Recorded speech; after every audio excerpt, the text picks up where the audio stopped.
We're going over 20 things that everybody watching this video has to have done in GTA Online. If there's one thing in this video that you haven't done yet, I'll be genuinely shocked. For example, you're on the way to the military base. These little pylons that you see along the highway, every single one of us has tried to just drive down here and break every single one, or at least try to drive through and break every single one except for the very last one. It's so satisfying, and it's something everybody's done in this game. Even though most people have access to the military base because they own a hangar, everybody must have taken this shortcut at least one time in the entirety that they've been playing GTA 5. And everybody's played story mode before. There's no chance that you haven't went to the airport and tried to intercept one of these giant jumbo jets and they end up just completely screwing you over somehow. You don't really know how, you don't know how they get that much thrust that quick, but somehow they manage to do it.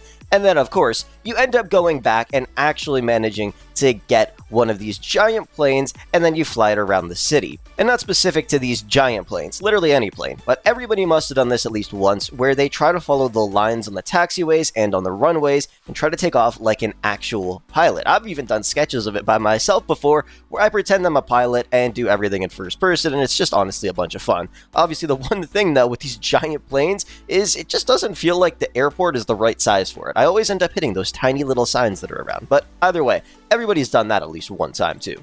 Another thing everybody has to have done before is going and putting an ignition bomb or a remote bomb on any car in GTA 5 and then just leaving it somewhere, waiting for somebody to hop inside of it, and then they blow up and instantly die. It's a bit harder to do nowadays, but I mean, it could still happen fairly easily. Or you head on over somewhere, see somebody's car, and hide a sticky bomb somewhere where they can't see it. And then they get in the car, and then you're just kind of waiting there, watching, and as soon as they get in and they're about to drive away, you just blow it up. But you always got to make sure you know exactly how much armor their car has, or else it might actually do nothing. And before we jump into the next one, why don't you guys take a look at this video's sponsor. If you need any assistance in any of your favorite games like GTA 5, Fortnite, Forza, Call of Duty, and many, many more, be sure to check out Damnmodz down below in the description, and at checkout use code Frolickz to get up to $100 off your order. Everybody has to have done this at least one time. You go to the airport, you hit these jumps, and you actually land it properly. It took me a very long time to figure out how to get this to land properly,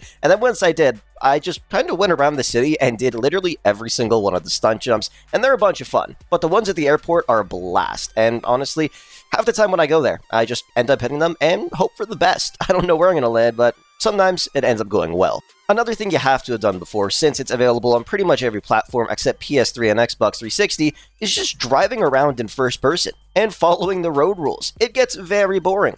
I think the longest I've ever done it before was for maybe about an hour to an hour and a half. Sometimes it can be fun, but it depends what you do. But if you're just driving around on the road doing this in first person, it can get very, very boring very quickly because, honestly, NPCs are just really annoying. But at the same time, it still can be very, very fun and just something everybody's done before. Now, this one you might have done in GTA Story Mode or in GTA Online, but you go and grab yourself a taxi, you go and pick somebody up, and then you take them to a secret location, and then just assassinate them. I have done this so many times, I don't even know how many, to be honest, but it's just something very fun and enjoyable to do when you're very, very bored from doing other stuff in GTA 5. But of course, that's not the only thing you'll do as a taxi driver. You go and pick somebody up once again, but instead of killing them with a gun, you kinda just jump out of the car and launch it into the ocean, or maybe drive it off the top of Mount Chiliad, or something like that. I don't know why, but it's honestly kind of fun to do. And obviously everybody's done this before. You head down this street in story mode, and you end up seeing the Adder sitting there. A beautiful Bugatti, once one of the most expensive cars in the game. You hop in it, steal it, and whip around the city in style.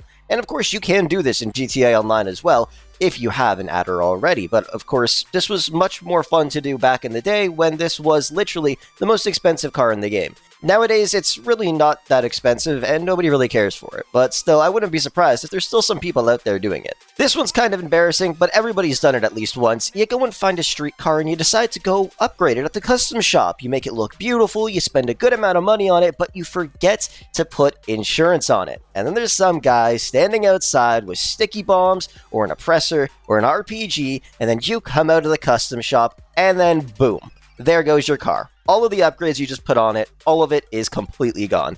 Isn't it great? This one's a mission, but everybody's done it one time, probably more. You take any vehicle in the game and make your way to the top of Mount Chiliad, and then just launch off the side of the mountain. It is so much fun to do, and honestly, I really love doing it in the Ruiner 2000 because then, you know, I have a parachute on my car and I can kind of just glide around everywhere, but still, it's fun to do in any vehicle. And finally, getting a very strong vehicle like the Night Shark or the Insurgent and getting a 5-star wanted level and just driving around the city tormenting the police. Everybody's done this before, and maybe it wasn't a Night Shark. It could have been a tank or something like that, but either way, we've all done this before since Rockstar released so many vehicles that can do a very good job at keeping you alive against the police, because they're honestly just kind of dumb. But either way, those are 20 things that everybody has had to have done at least one time in GTA Online. If you haven't, I'm actually kind of shocked. But anyways, thank you so much for watching. I hope you enjoyed, and with that said, I will catch you guys in the next one.